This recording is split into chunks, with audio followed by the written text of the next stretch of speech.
Muchas personas no quieren ser cristianas porque ven que los seguidores de Jesús no siempre son como Jesús. Y la única razón por la que esto es cierto es porque efectivamente se ha hecho mucho mal en el nombre de Dios. Bajo este panorama, ¿qué debemos hacer con las personas que han sido víctimas de estos sucesos? ¿Es válido siquiera hablar de abuso espiritual? ¿Qué sí lo es? ¿Qué no lo es? Y más importante, ¿cómo se puede recuperar una persona del abuso espiritual? En este episodio vamos a contestar todas estas preguntas. Quédate hasta el final porque voy a dar un recurso imperdible en español sobre este tema.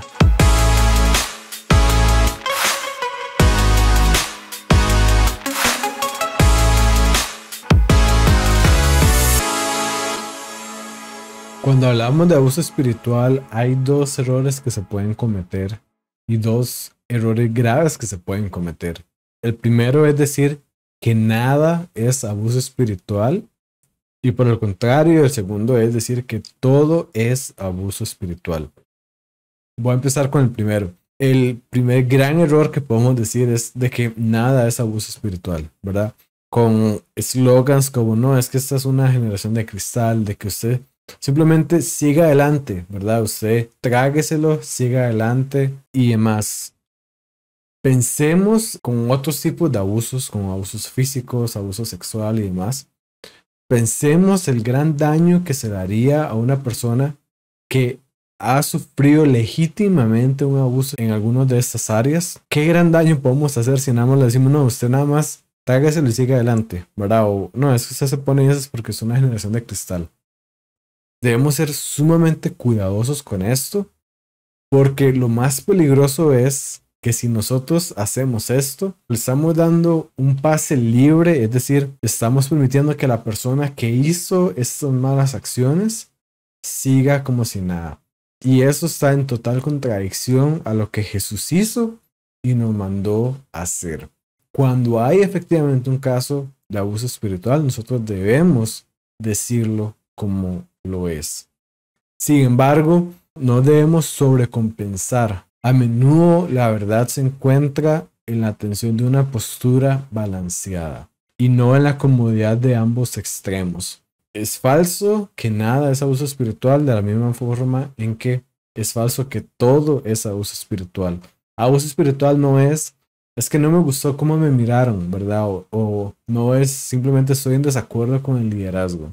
David Johnson, él escribió un libro que se titula El sutil poder del abuso espiritual y me gustó mucho esto porque creo que nos da una muy buena base, una muy buena línea para poder abarcar este tema. Y él escribió, no es abusivo cuando un líder espiritual, quien tiene la responsabilidad de tomar las decisiones finales, usa su buen juicio y elige ir en contra de tu opinión.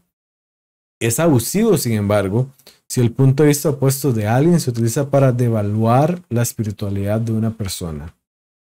Él continúa diciendo, no es abusivo cuando un cristiano, sea un líder o no, confronta a otro cristiano por un pecado, por un mal comportamiento o incluso por errores involuntarios que deben corregirse. Y aquí voy a agregar, nosotros debemos ayudar a construirnos mutuamente. Ahora, el hierro se afila con el hierro. Continúa diciendo, el objetivo, desde luego, no es avergonzar ni desacreditar, sino sanar, salvar y restaurar. Continúa. No es espiritualmente abusivo o inapropiado disentir, eso es no estar de acuerdo, ya sea en doctrinas u otros asuntos, incluso en público. Ten presente, sin embargo, que siempre es crucial mantener el respeto y nunca despreciar ni atacar a alguien. Y por último, él dice, no es abusivo adherirse a ciertos estándares de conducta grupal, es decir, que un grupo pueda establecer unos estándares para poder participar del grupo, que pueda establecer las reglas del juego, por así decirlo. Se vuelve abusivo cuando se degrada a otros espiritualmente o se les avergüenza porque no mantienen las mismas convicciones. Entonces, nuevamente, aquí tenemos que estar en medio de estas dos cosas. Por un lado, es erróneo decir de que nada es abuso espiritual y que uno simplemente debe tragarse las cosas y seguir adelante. Y por otro lado, es también un error decir que todas las cosas es abuso espiritual. Ante esto surge la pregunta, bueno, ¿qué entonces es efectivamente abuso espiritual? Y el sitio web Spiritual Abuse Resources nos define el abuso espiritual de la siguiente manera. El abuso espiritual, a veces denominado abuso religioso, se produce cuando las personas son engañadas o manipuladas de forma en que se producen cambios perjudiciales en elementos fundamentales del ser, como la relación con Dios, las creencias religiosas o filosóficas, la autodeterminación y la capacidad de pensar independientemente. Y esto aquí a continuación es muy importante. El abuso se vuelve específicamente espiritual cuando se daña la relación de la persona maltratada con Dios o el núcleo de su ser, o cuando un líder religioso que se supone que debe proporcionar orientación y consuelo espiritual usa su autoridad para manipular, controlar y dominar. A menudo se asocia el abuso espiritual con grupos sectarios, es decir, con sectas. Sin embargo, el abuso espiritual también puede producirse en denominaciones convencionales cuando los pastores o líderes abusan de su autoridad u otros tipos de situaciones de influencia.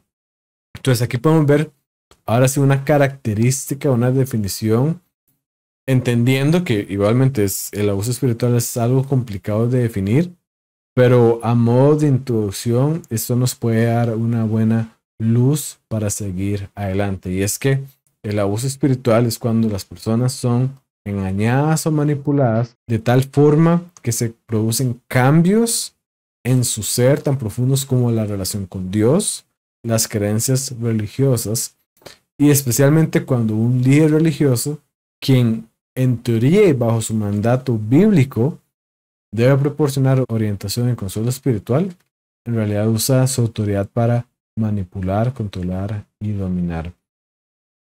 Hay muchas características que podemos hablar del abuso espiritual y lamentablemente es algo que está muy presente en Latinoamérica, porque como estaba diciendo, esto no aplica solamente para una secta, no aplica solamente para un grupo, incluso en denominaciones convencionales pueden existir ese tipo de casos. Y algunas características para identificarlos son las siguientes: que hay alguna presión para adaptarse a explotación, manipulación, en la que se asume una posición divina, y esto puede ser como que alguien efectivamente haga una afirmación explícita de divinidad, pero incluso también como de que hay una cultura que se transmite pero no se dice, de que los líderes son casi divinos, ¿verdad?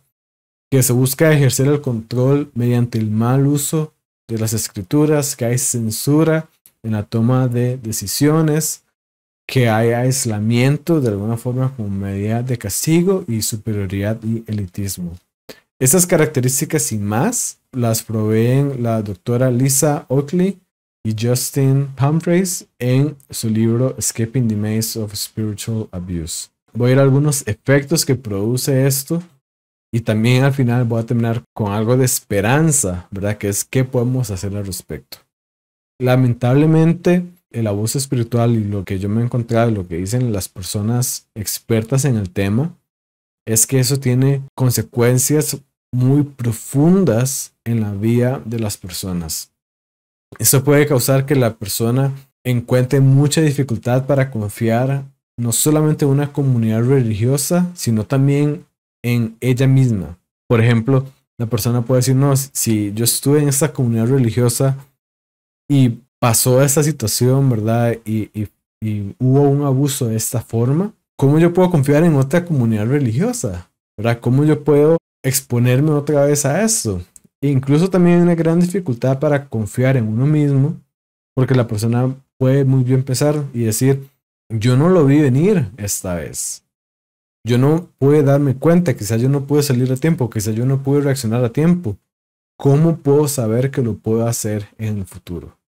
Nuevamente, tenemos una gran dificultad para confiar en una comunidad, especialmente una comunidad religiosa, y para confiar en uno mismo. Por lo tanto, también hay un gran impacto en la identidad de la persona. Recordemos que uno de los papeles de la iglesia, el ser comunidad, justamente es un sentido de pertenencia, ¿verdad? Y es el poder apoyarnos unos a otros, ayudarnos a llevar las cargas y tener esta verdadera comunidad.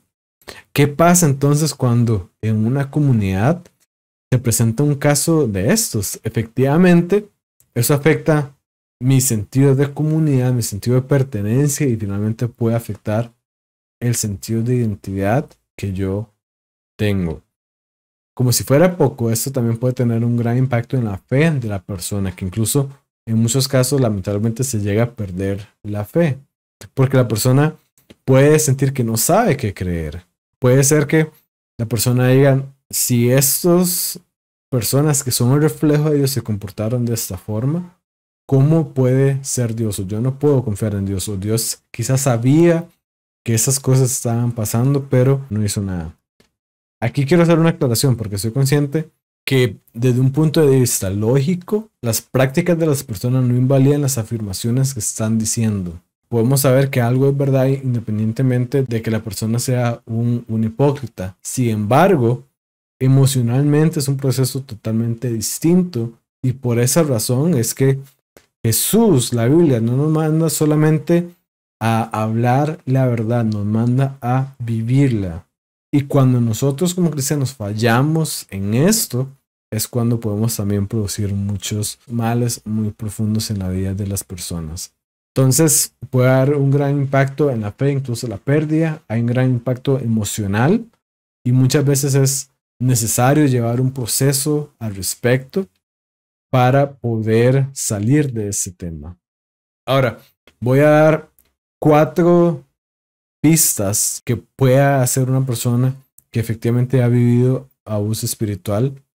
El primero es buscar una comunidad sana.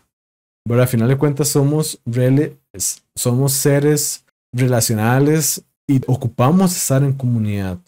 Entonces buscar una comunidad sana, buscar personas que nos ayuden a gestionar las experiencias que hemos vivido, donde podamos hablar sin ser juzgados, donde podamos ser escuchados y se nos ayude a llevar el proceso que debemos llevar debido a la situación que nos ocurrió. Incluso puede ser necesario llevar algún proceso terapéutico al respecto. Y el último punto es que es necesario educarse, ¿verdad? Es necesario leer libros al respecto, ver videos, ver blogs, porque esto le permite a la persona efectivamente tener un lenguaje con el cual poder describir lo que le pasó. Le permite tener a la persona un lenguaje y procesar las situaciones.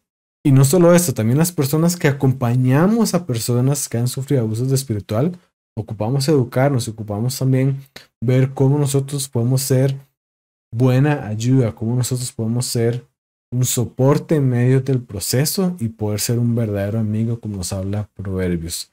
Aquí viene algo sumamente importante y es que el 26 de octubre se lanzó el canal de un ministerio cristiano que se enfoca específicamente en abuso espiritual, que se enfoca en capacitar sobre el tema y ayudarle a las personas a empezar a construir y reconstruirse después de estas situaciones. Este canal se llama Be Emboldened en español. Be en español es como están los diferentes usuarios. Los enlaces a las plataformas de este ministerio en español los puedes encontrar en la descripción de este episodio. Ellos acaban de abrir un YouTube, un Facebook y un Instagram donde van a estar continuamente posteando material súper bueno, cristocéntrico y que le ayuda a la gente a construir.